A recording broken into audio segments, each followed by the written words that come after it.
Yes guys, welcome back to another video. Welcome to the George Benson Football Channel for your Chelsea news on June the 22nd, 2022. Today we are going to be talking about why the finalisation of Lukaku's loan move to Inter Milan is a great thing and how Chelsea can now kick on. We have also got a load of new board members who I'm going to do a little bit more research on so that in an upcoming video I can give you guys a bit more information about who these people are and what exactly they're going to be doing at Chelsea. We're going to talk about Gabriel Slonina, the goalkeeper from Chicago, who Chelsea are looking at this summer with Kepa expected still to move on. Kepa has been wanted by Nice in France. Bit of a step down really, but it could be a nice move for him nonetheless. I can't believe I've just done that. We're also going to talk about Raphinha and what that could mean for a few other Chelsea players. And is Raphinha for 65 odd million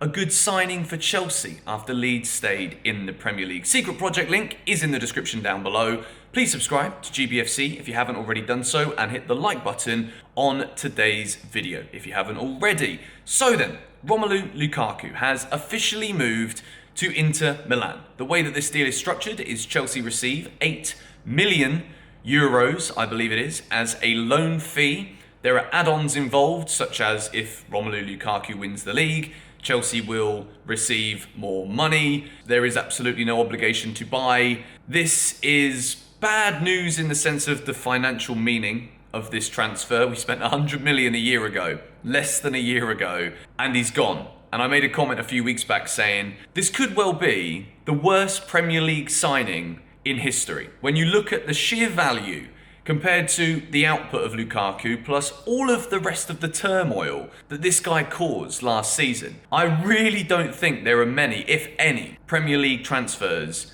that are just quite as bad as this Romelu Lukaku transfer is. The moment the season ended and he kept pushing and pushing, saying he wants to move away, Chelsea should really be embarrassed by this one. I think it's very easy for opposing fans to jump on the Chelsea are idiots, all we do is ruin strikers bandwagon with this one, but to be honest, we deserve it. If anybody is laughing and milking the fact that Chelsea have just wasted 100 million on this guy, we've got to suck it up, drink it in, take it on the chin, because this has been probably the worst business we've ever done. 40 million for Drinkwater is up there. 40 million for Bakayoko is also up there. But the sheer pressure that Lukaku was guaranteed to have as a result of his move to Chelsea for that price after such a magnificent season in Serie A for Inter Milan absolutely failed. And the fact that he's now gone and we are cutting our losses in the most extreme way possible 11 months on or 10 months on from this deal is absolutely mind-blowing for Chelsea Football Club. And I think the great thing now, I've said it many times here on the channel, Todd Boehly's biggest issue and the question that we had as fans about who is Todd Boehly going to be as an owner. Now what we've seen here is that Thomas Tuchel didn't see Lukaku as part of his plans for the season. So therefore, as opposed to Marina, who supposedly wanted Lukaku to stay, Petr Cech was also apparently opposed to Lukaku going. A lot of these people who have been at Chelsea for so long have given their two penneth, as the old phrase will go, as to whether or not Lukaku should stay, saying that he should. Todd Boehly has listened to our manager, Thomas Tuchel, a man who I have praised so often on this channel because I really think there is no better manager to segue Chelsea into this new period under new ownership. Matt Law wrote a very interesting piece regarding the pressure that Thomas Tuchel will now be under as a result of Boehly backing him with his decision to cut Lukaku out of the team and say, you are more than welcome to go back to Italy. The interesting thing with this is that I do think, as opposed to what we saw under Roman Abramovich, where managers can have a successful period, last year 2 trophies, before Champions League in only half a season. Roman Abramovich, if Chelsea would be 8th or 9th in the table after 7 or 8 games, Roman would have axed the manager. I think what we're going to see, as well as the fact that now Lukaku is gone, we can focus on incomings. We can focus on making sure that we make the right signings. I think this public backing of Thomas Tuchel that we have so far seen from Todd Boehly, and the decision to go with that decision of Tuchel regarding this Lukaku situation is massive. I think Chelsea know that this coming season is not only going to be incredibly difficult, you've got Tottenham strengthening, City, Liverpool strengthening, Arsenal making waves, Manchester United also seemingly making massive waves in the market. I think today's the first day of the whole of June that Chelsea can be genuinely excited about what's to come. I think the public backing of Tuchel now really does show that Todd Boehly means business. And although he's new, and yes, he's got the finances, and he's the one making the executive cut decisions to either spend or not spend, Thomas Tuchel will have a list of players this summer that he wants to come in. Now that Lukaku is out of the door, we can clean our hands with this one, hopefully, forever. I hope he has a good season, and then next summer when it comes to selling the guy, because he's never going to play for Chelsea again, let's be real. When it comes to selling him, I just hope that as much as we're laughing at ourselves now for absolutely wasting all this cash on him before, I just hope that next summer we can actually recoup some of that money. And this season, we're going to spend wisely, putting this one out into the universe for all of us now, because so far, in the first 3 weeks and 1 day of this window, seriously concerned, or 3 weeks and 1 day of this month, where all we've had to talk about is transfers. Moving on into story number 2. Lukaku, see you later, mate. I don't want to talk about this one anymore. I'm glad he's gone, to be honest. Gabriel Slonina, the goalkeeper from Chicago. Many people expect Kepa to be leaving Chelsea this summer. Chelsea are still interested in the goalkeeper, the young goalkeeper from the US.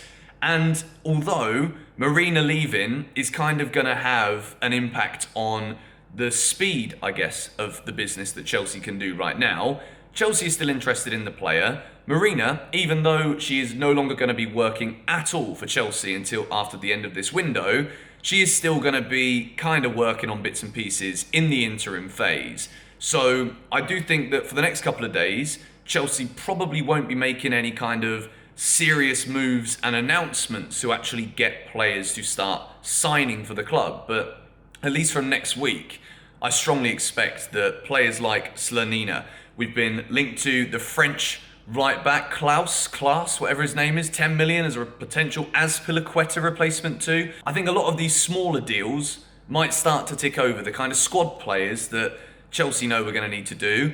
Don't know if you guys have seen this, but Declan Rice is currently on holiday with Mason Mount and Trevor Chalobah. I don't know about you lot, but I've just still got a sneak feeling that Declan Rice could end up being a Chelsea player this summer. Let me know your thoughts in the comments down below. I know it's difficult to be optimistic because of the nature of what we've seen from our business so far, but I know it's just a photo. I know they're already mates for a long time, but this one, I think it's going to happen. I've just got that little buzz back today that now that we've got all of these behind closed doors, board members leaving, new board members being appointed, now that we can kind of say goodbye to the ship of Lukaku, almost could have been another word there that ended with a different letter, but once we've now done that, once we've appointed these new board members, I do think big signings are around the corner. Slonina, I think we'll get this one done. The next story is about Raphinha from Leeds United. Raphinha's number one target this summer, according to his agent, is Barcelona. Barcelona are making big moves. There's also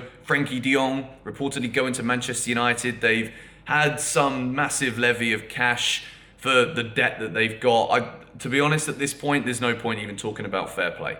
Barcelona will do whatever they want. They get 85 million for de Jong. They could go and spend 70 million on Raphinha. They're also linked to Bernardo Silva. How they got the cash for this, I do not know, but it is what it is. Chelsea also want Raphinha, and because Raphinha wants to be playing in the Champions League, as he should, because he was brilliant last season for Leeds United, an explosive player, a player who isn't afraid to get the ball deep, which he often did for Leeds, and actually carry it forward to the byline, cutting inside, shooting from outside the box. Raphinha's got something that a lot of Chelsea wingers don't have, and that is the confidence to actually drive at players. The amount of times we have seen, not even going to pinpoint names here because you guys will absolutely shoot me down for it, but virtually everyone who has played in the wide areas for Chelsea in the forward sense in the past season or two has had this sheer reluctance to actually dribble past players, the way that we were so blessed to witness Eden Hazard do for so long. Raphinha is that guy. At this moment, my big concern is the price point. I think Dembele for free, yes, the wages would be huge, but I still think this one would be more financially feasible, because if you look at 65 mil on Raphinha, centre-back issue that we really need to solve, that absolutely wipes out any potential chance of signing Declan Rice, in my opinion. Raphinha, quality player. But the final story we need to finish with, and it isn't really a story, but surely Chelsea have now got to try and go for Lewandowski. That is my call of the day. We have lost Lukaku. We might be losing Armando Broja, as I said in yesterday's video. There can only really be one man now, in my opinion, that we can bring in. You look at the striker market across the world, and there really isn't that many available. Lewandowski still wants out. Chelsea, let's go all in for this guy. Even if it is a stopgap whilst we wait for a younger striker to come in for the long term. He's the best in the world. Karim Benzema, you could argue. But Robert Lewandowski is the man I want to see come through. Let me know who you want to replace Romelu Lukaku in the comments down below. Thank you guys so much for watching today. As I said, I'm going to do a bit of research on the new members of the board to give you some info. And I'll see you guys later. Come on, you Blues.